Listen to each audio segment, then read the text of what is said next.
In this lesson, we're going to talk about background jobs in the clean architecture, and we're going to use the outbox pattern as the example of using a background job. First, I want to explain what the outbox pattern is and what problem it's trying to solve. Distributed systems are inherently unreliable, and if you think about it, even a system consisting of a single API and a database can be considered a distributed system. Whenever your database is down, so is your application because they are tightly coupled, and this becomes even more complicated when you're working in a microservices environment and you need to communicate between multiple services. So how does the outbox pattern help us improve the reliability of our system? Instead of coupling your business transaction, which in this case could be registering a user, and communicating with any external services, we can process the side effects of the business transaction in the background. So let me show you how that would look like in an example. An API request hits our API to register a new user in the system. Inside of this transaction, we're going to write a new record into the users table in our database, and we're also going to write a record into the outbox table, which is just another table in the database. The row that we add inside of the outbox can contain any information that you think is necessary. The implementation that I like to use is to raise domain events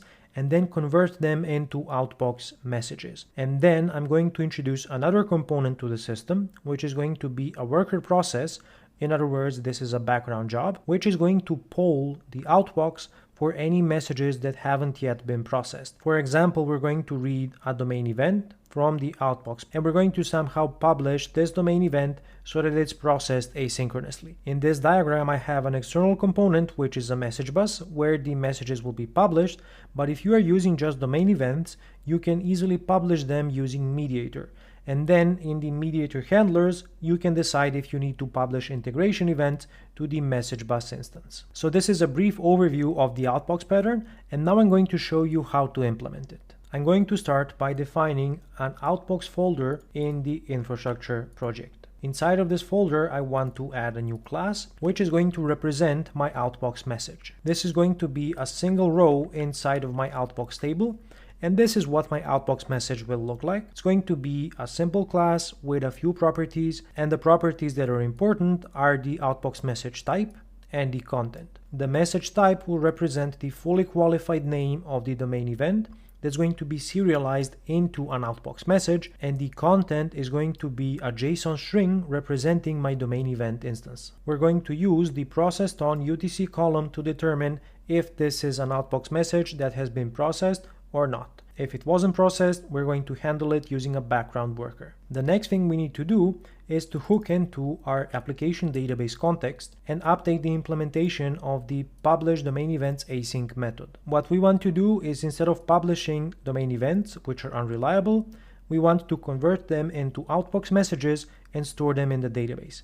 And why I say they are unreliable is because the domain events can fail. Moreover, I'm only publishing my domain events after persisting changes in the database and making sure that my database transaction has completed, and it's only then that I'm going to publish my domain events. Let's think of two common scenarios of handling the domain events. The first one is where you are talking with just your database, in which case you can wrap everything inside of a database transaction, and even the original changes persisted with this call to save changes async will be part of the same transaction. And here everything is fine. The problem occurs whenever you have a domain event handler that's also talking to external services. If I navigate to the booking reserved domain event handler and we take a look at the handle method, you'll see that we are just querying the database here using our repositories, but the problem is this point here where we call the email service, which is an external service that we use to send emails. If this service is unreliable and could potentially fail, then the domain event handler is also going to fail. And you can replace this email service with any kind of external service.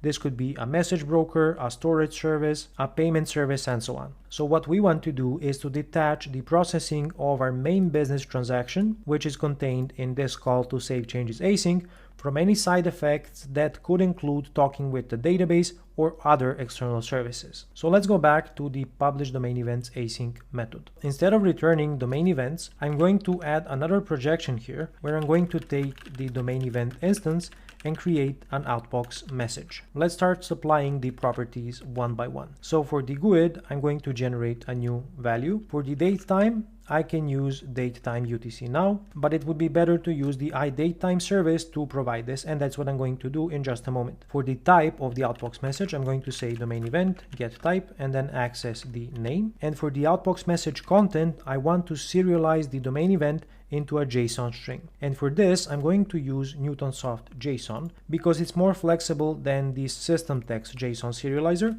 So let's look for Newtonsoft JSON, and I'm going to install the latest version. If I head back to my application database context, I can say JSON convert, and I'm going to call the serialize object method and pass in the domain event.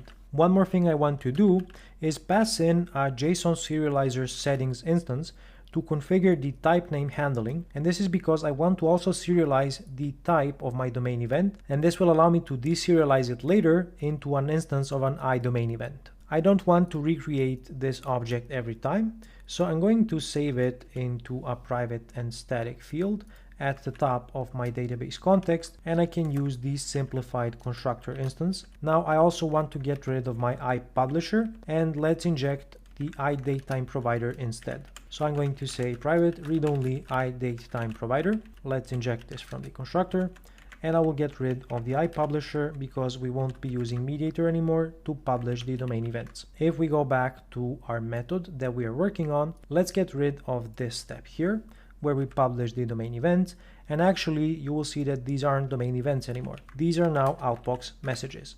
And what we want to do is to just add them to the change tracker. And the simplest way to do this is to call the addRange method and pass in the outbox messages list. At this point, I also want to rename this method and make it non-async because we're only adding stuff to the change tracker, and I will call it addDomainEvents as outbox messages. We're going to call this method from my SaveChangesAsync method, and we're going to do it right before we call SaveChangesAsync, which will make sure to load the domain events into the outbox messages and add them to the change tracker.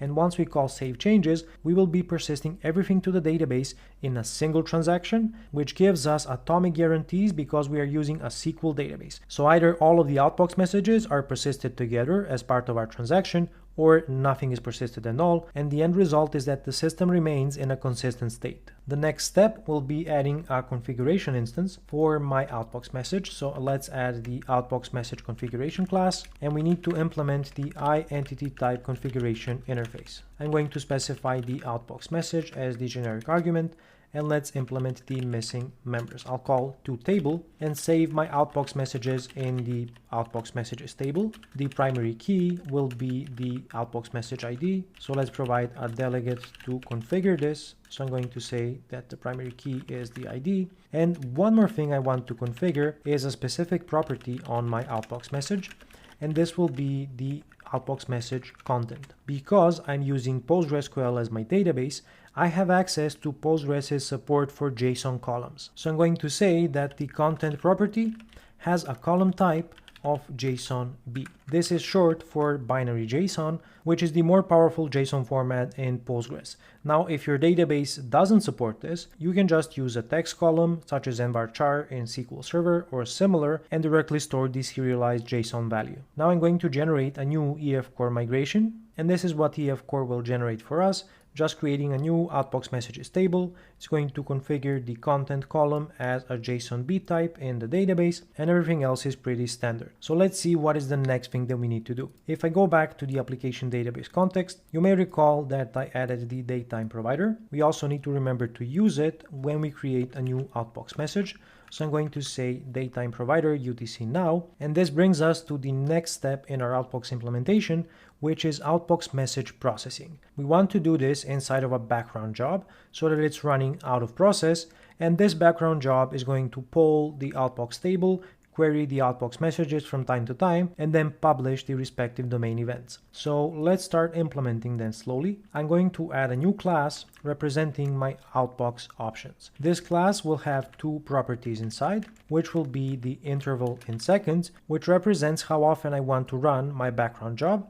And then I'm going to add another setting to configure the batch size. This will represent how many outbox messages I'm going to read in one single run of the background job and then publish them all one by one. I'm going to add a respective configuration section in my app settings JSON file to map to this Outbox properties. So I'm going to add an interval in seconds. Let's say that the job is going to run every 10 seconds and it's going to query 10 Outbox messages, which is the batch size. Now I'm going to configure this with dependency injection.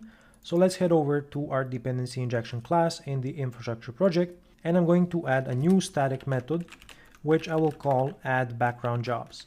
This method is going to have a services argument and an iConfiguration argument so that we can read our application settings. And I'm going to call the configure method, specify my Outbox options instance that I just created, and I'm going to map the Outbox section to this class. Let's also call this from my add infrastructure method to configure our services, and let's continue with our implementation. The next thing I'm going to add will be the actual background job. This is where my logic for processing my Outbox messages will live, and I'm going to use Quartz to implement my background job. Quartz is a practical library that allows you to schedule background jobs, and the Quartz extensions hosting package has really nice integration with ASP.NET Core using the iHosted service abstraction. So I'm going to install it, and then we can use it to implement our process Outbox messages job. All we have to do is implement the iJob interface, and then we're going to fill in the implementation in the execute method.